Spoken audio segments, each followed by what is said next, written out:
What up, everybody? Welcome to Music Blueprint, where we teach you how to make money as a musician or even creative. My name is Gina Fontanella, one of the co-founders of Music Blueprint, and we are going to talk about how to make money as a songwriter. I have done a few videos about this. You can check one of them out right here, and I think what people don't realize as musicians, I said this in the last podcast, is that you have multiple avenues of revenue as a musician. It's not just one source of income that collectively makes your income, although sometimes for songwriters, if you're signed into a deal, a publishing deal or something like that, it is just one source of income. But for most independent artists, it's not going to be that. And we want to teach everybody at Music Blueprint to make money whether you're independent or you're not independent. So first thing that I have done, that I have seen literally create probably close to half my income a year, is online songwriting profile.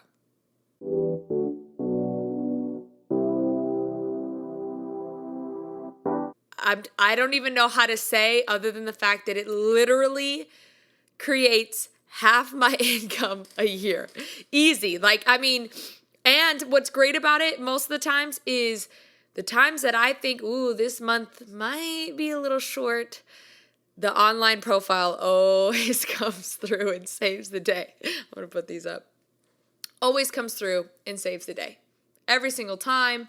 And the sum of the online profiles that I have used personally, I've done a whole thing about Sound Better. So again, check out some of these other videos that are in the songwriting playlist, which I guess that would mostly apply to YouTube.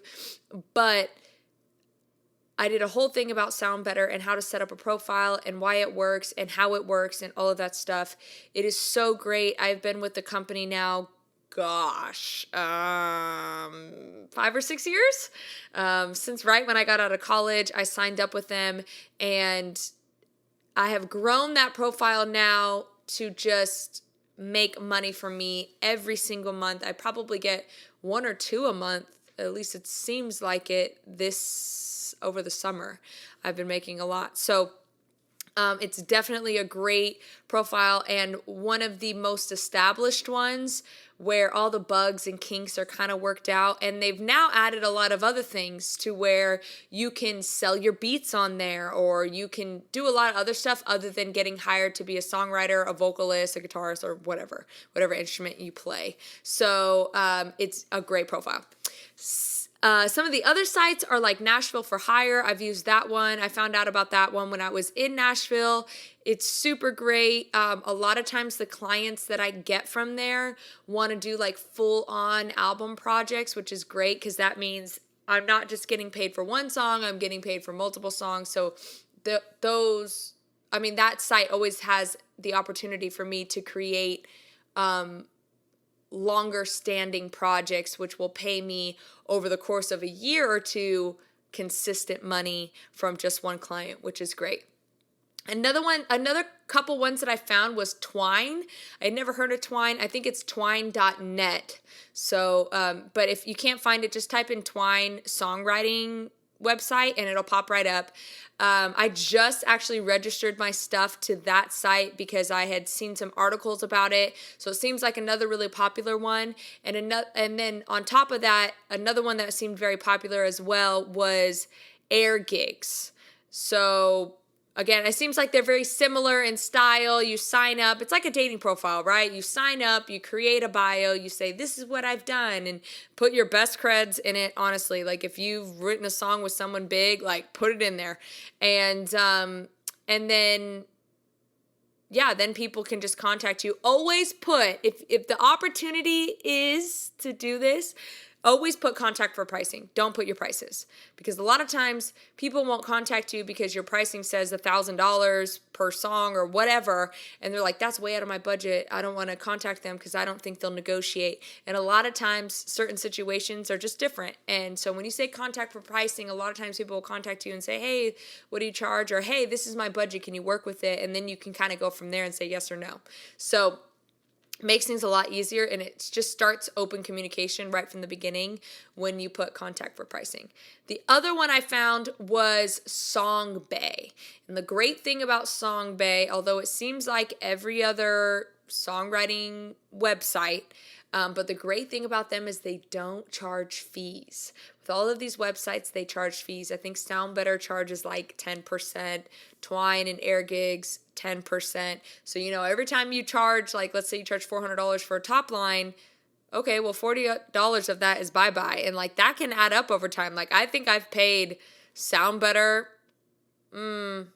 at least a few $1,000s just because they've got a fee off of what I did. So, which is fine. I mean, that's the whole point of a platform. That's how it works. Capitalism, we get it. But also, if you could use and build a platform and not have fees, how much better is that? So that's the first thing. Second, and this is a little bit more unconventional, but the second thing I would do is meet DJs. The money I have made the most from on the songwriting side has always been from DJs. I meet a DJ, they want a top line, they have this track that they love, they want a top line, they pay me for it. It's that simple. Most of them do it. If you contact them, might be a stretch to get them to pay you. But what might happen is if the song gets signed to an EDM label, you could say, hey man, if this song gets signed to an EDM label, can you pay me a portion out of that signing bonus? And sometimes they'll say yes, sometimes they'll say no. But if they contact you, you can easily, if you're an established songwriter, you can easily charge $500 to $1,000, and that is typical in that industry, and no questions asked most of the time. Sometimes if they're a smaller DJ, they can't really afford that, so you just need to keep that in mind. But nonetheless, DJs pay out the butt. They're usually signed to labels, and all of these labels are big because they're into the festivals and into all this stuff. And DJ playlisting does amazing. So when you're doing it, make sure it's not work for hire, although money is money at the end of the day. If it's a smaller DJ and you're just like, look, I don't think this song's going anywhere, fine, do a work for hire. Do whatever you think is best. But a lot of DJs stream really well on playlisting. Like, I make sure that the way I do my single releases, I kind of do them every other month. So I'll have my own release, then a DJ release, my own release, and a DJ release. And the reason why I do that is because my stuff streams pretty well, but DJ stuff streams even better. And it makes my other songs do a lot better because people are coming to my platform. And it also makes my listener count go up, like my monthly listener count go up. So when people look at my profile, the minimum I would have is like 50,000 listeners a month. But if I just released a song or a DJ song, I might have 300,000 monthly listeners. God, $300,000, please, Lord. But 300,000 monthly listeners a month. And a lot of times I can send that profile and say, hey, I'd love to work with your artist.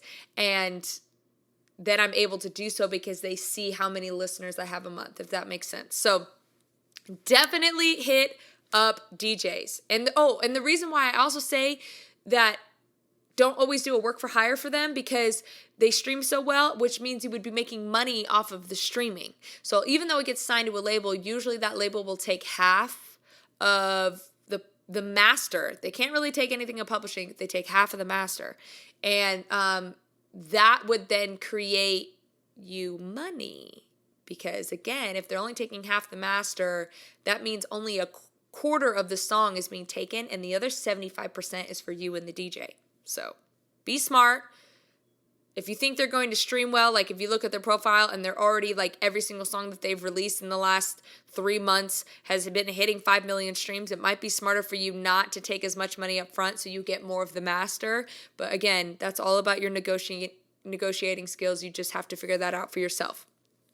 The third thing is an admin deal. Admin deals are not as well known as publishing deals. most songwriters have heard of publishing deals. That's kind of like a typical way to make money, especially from one source income. But an admin deal is a little bit different. And the reason why they're different is because an admin deal typically only takes money for things that they've procured. Which what I mean by that is that you give them a catalog of your music. If they place the song in a movie, or if they place it on a playlist or whatever, if they do that, then they get a 20% cut of the song. Which to me, I'm like, that's like a booking deal. That's easy. Like in a booking deal, if they book you the show, they get 15%. I'm like, yeah, you deserve it. You put the work in to book the show. So the same thing works with an admin deal. You booked the song and you placed the song. Sure, you get your 20% because I didn't do that. So it works out that way. So I actually really love admin deals. I think admin deals are the modern day version of pub deals. I just have seen a lot of my friends get screwed in publishing deals, and even with people like, Cobalt, which typically takes less of your pub, which is great, but then they also don't push your songs as hard because they have less of your pub. So you're still doing a lot more of the legwork, rather than with an admin deal. If you get with the right person, they're only going to take money from that song if they secured the bag for it. So that in my head makes a lot more sense because you worked just as hard to get the money from this song. So yeah, you deserve a cut. You deserve a finder's fee for the song because you secured the bag for the song. I wrote the song, so obviously I deserve the bag and I put the work in, but you also put the work in. So to me, you deserve the money from that. Do you see where my logic is going? I think that to me, that logically makes more sense rather than with pub deals. It's like they sign you, you might get shelved, you might not get shelved. Then they own your stuff. They own half of your publishing, and then they're just like not really putting in your rooms, or they're putting you into so rooms that you get burnt out. Like there's just a lot of things with a publishing deal. But that leads me to my fourth one is a publishing deal. You could sign to a pub deal, and sometimes that's great and sometimes that's not. You just have to find what's best for you. Sometimes you end up getting shelved and you don't get pushed as the songwriter that you want to be, or sometimes they're just really geeked about you and you do get pushed, and then you become somebody like Julia Michaels or Taylor Parks that went through that whole rabbit hole and it worked out for them. So you just have to be very aware of what your deal is. How many options does your deal have? For instance, if they're giving you a certain amount of money up front, let's say they're giving you $30,000 up front, which honestly to me, if you're signing for $30,000, it's not worth it. But that's, again, personal preference. But let's say they're signing you for $30,000. Okay, well, that $30,000 you have to recoup. So that means that whatever money you make, you will not make a dime until your label makes their $30,000 back, okay? After they make their $30,000 back, depending on the deal, sometimes it's like a 50-50 split after that, or they have the option to sign you into another deal. And a lot of times, these contracts have 2, 3, 4, 5 options. So you might recoup your deal within a year if you're lucky. In a year, you're lucky. But then they have the option or the opportunity to be able to sign you into another deal. And so when they do it that way, then you're not making as much money because they keep signing you in deals that you're just recouping the money back, which like in theory could be cool because you're just like, oh, well, I'm just making now more money and they're just paying me more. And it's like, yeah, but like there's a lot of money in the bank that they're not paying you for, and they're hoping that that's going to run out before they have to sign you for another deal. You see what I'm saying? So keep that all in mind.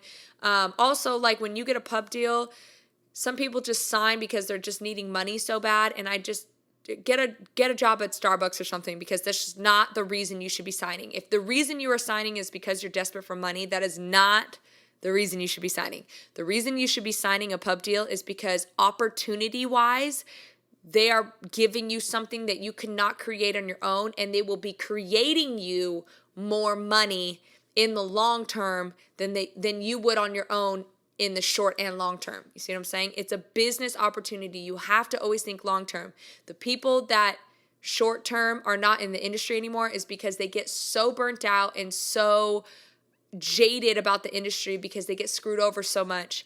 And I think a lot of times the reason why they get screwed over is because they think short term. If you are thinking long term at all and you're independent, the longer you refrain from signing into something, the better you are going to be in terms of making money in the long game. Now, if you're like, look, I'm an average songwriter, I'm not that great, but I'm really great with connecting with people, and I just want to get signed into a deal because when I connect with people, I might get a hit in a room that I wouldn't get on my own because I'm not that great of a songwriter. I'm not that great of an artist or X, Y, and Z. Do it. Again, it's all about knowing yourself and knowing what works and knowing your skills, but you need to be honest about your situation so that when something maybe goes awry or not in the direction that you're wanting it to go, you have to refer back to why you thought that, right? Refer back to the fact of, look, I did this because I knew I was not the cream of the crop and this was going to be the best option for me. Great. Run that out until it dies, okay? Like that is the best option. But I'm just saying in terms of long term, I know from personal experience that there's been multiple times where I've been offered deals and I said no because it just didn't make sense for me. I'm like, why are you only going to pay me 30, 40, 50K when I can make that on my own without you guys? You're not making me more money. You're taking money away from me that I already make on my own without you taking half my pub. Okay. So, and now because I refrained from doing that and I kind of bit the bullet on not making as much money in the short term, I now make significantly more money in the long term that a lot of people in my, that are at my level or in my sphere of influence that have been in the industry as long as I have are not making as much money as I do because they're signed into a crappy deal. So that's the bugaboos about signing a pub deal. My favorite, honestly, is an admin deal out of those two deals, but that's, again, personal preference. I'm not the end-all, say-all. Everybody has their own reasons for different things, and that's fine, but that's my personal stamp on it. So, again, if you guys have any questions about how to make money as a songwriter, or you have ideas of how you've made money, like things that I haven't even thought of here, please put it in the comments below because I'd love to read about random ways that people have made money as songwriters. Like, I just think that that's so cool. So please put that in the comments. And if you like this video and like the other videos, please like and subscribe. That would mean so much to me. It really helps me in the algorithm. And I hope to see you guys next week. Peace.